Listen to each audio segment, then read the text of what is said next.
You're one of the lucky ones moving to the Quad Cities in 2023. There are 6 things that you need to know before moving to the Quad Cities. And by the way, the 5th one is one that a ton of people make a mistake that they just don't know about. And I just want to make sure that you know this before moving here so you don't make a costly mistake.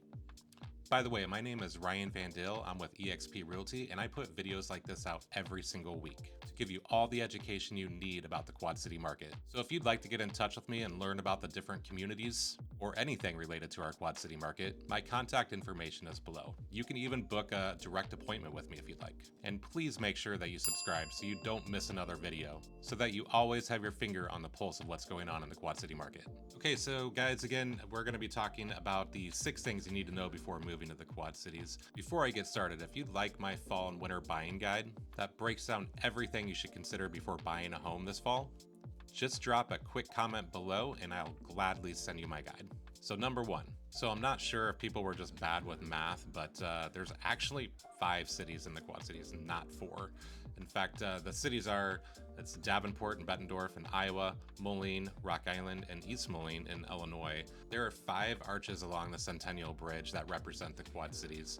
The 2 large arches are representing Davenport and Rock Island, the 2 cities that actually connect the bridge on each side of the river, and then the 3 smaller arches represent Moline, Bettendorf, and East Moline. Okay, number 2, John Deere. John Deere invented the steel plow and moved his company to Moline back in 1837, I believe. And its world headquarters, Deere & Company, is right here in Moline. In fact, if your neighbors don't work for John Deere, I'm sure several of their family members and friends do. And if for some reason you don't know what John Deere is, it's the largest agricultural manufacturing company in the world, and it's located right here in the Quad Cities. Number 3, the Mississippi River. Why is this a big deal? Well, I'm actually not going to talk about the mighty Mississippi itself, but the way that it flows. So you may not think it's that big of a deal, but even people that have lived here all of their lives get thrown off by this. We're actually in one of the only areas, I think the only area of the Mississippi that doesn't flow from north to south. It flows from east to west. So when you're traveling outside of the Quad Cities, which many of us do because some of the local communities are just right outside, it throws us off. It throws your internal map off because all of a sudden you see this river that you're so used to going from east to west, and now it's going north to south. And it just kind of throws you off. So you really have to think, if you're going north of LeClaire or south of Muscatine, those areas are going north to south, and then anywhere within the Quad City Metro is going from east to west. So try to keep that in mind. I know it gets confusing, and I even get thrown off every now and then. All right, now we're on number 4. The Quad Cities is crafty. Yes, that's right. We love our beer. And just found out, actually, I didn't even know there were this many, but my friend and colleague Josh Patrick just told me that there are over 25 breweries in the greater Quad Cities area, which actually makes it the largest concentration of craft breweries per capita from Philadelphia to Denver.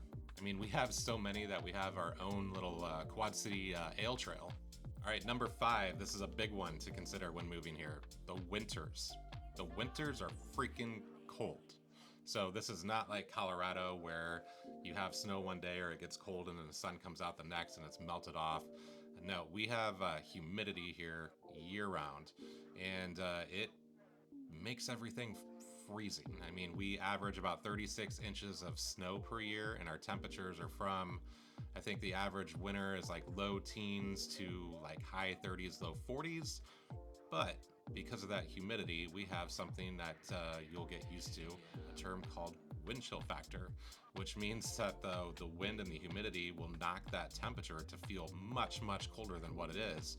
So you're going to be so used to like checking the weather and not really looking at what the actual temperature is, but what the wind chill factor is, because there are several days to weeks at a time where you're at sub-zero temperatures. And if you're not used to that, it's bitter cold.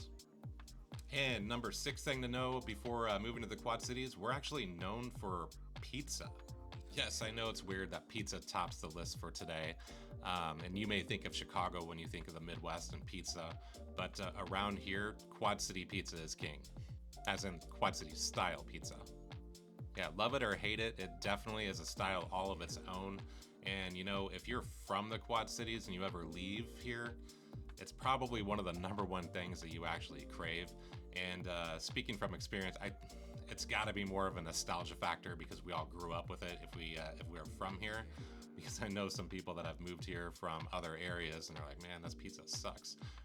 But everybody that's from here, we absolutely adore it. And I think the more you live here, the more you get used to it, and the more you start to crave it too. Places like Harris Pizza and Frank's Pizza are the originals, but I'm pretty sure another pizza that got its start here in the Quad Cities is Taco Pizza from Happy Joe's, and it's freaking phenomenal. So that tops our list for today. In fact, I think the Quad Cities is the best thing since sliced bread. And fun fact, the bread slicer was invented in Davenport, Iowa in 1927. So once again, my name is Ryan Van Dale with eXp Realty. Be sure to subscribe, hit the bell, leave a comment below for my free guide for buying this fall and winter, and we'll see you in the next video.